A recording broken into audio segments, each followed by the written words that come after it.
And we have a great comedy scene, except no audience. That's the only problem.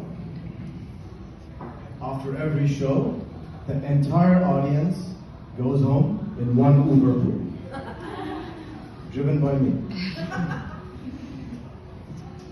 And the seating arrangement is different. They don't have theater seatings, because then the people in the back row would fuck off quietly. And the people in the front row would have no idea they're by themselves. So one time during the show, this couple walked off.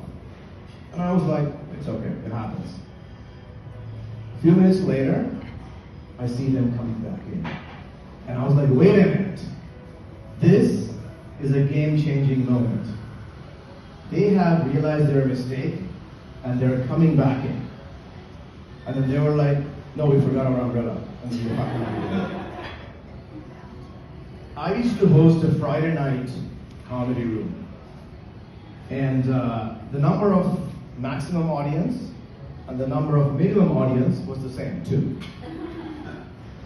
A few years later, they broke up. And then there was one. When there's only one audience, you don't know if they've come to see you or you've come to see them. Then he told me he wants to be a comic. I was like, that's it, I quit. I used to work in a corporate sector. I quit my job a couple of years ago because it was too much work. And HR would hold motivation sessions for employees to help them get through the week. I never understood that. Because when employees get motivated, they quit. It's like showing a prisoner a tunnel.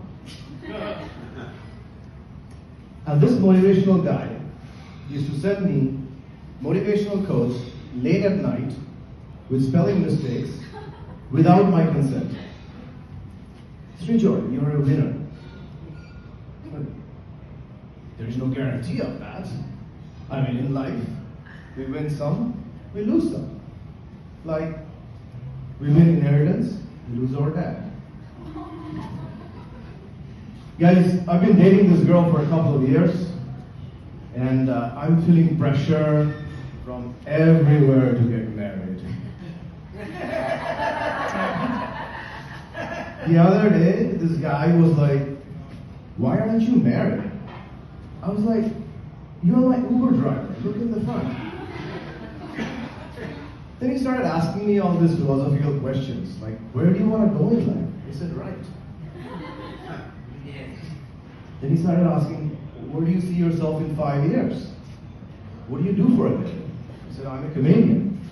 And that was the end of the conversation. All his enthusiasm has now vanished. And now there is this awkward silence. And I feel the pressure to break that silence. So all I could say was, what about you? This friend of mine was telling me the other day, you should get married because this is the logical progression to a relationship. I said to her, I'll get back to you. A few months later, she was telling me she's getting divorced. So I told her, this is the logical progression from a marriage.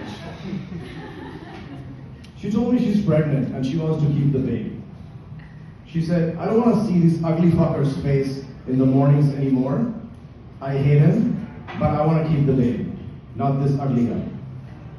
I said, okay, that's fine. That's what you want. Guess what? She delivered a son who looks exactly like him. And now she has to breastfeed that face every morning. Thank you guys. You do that.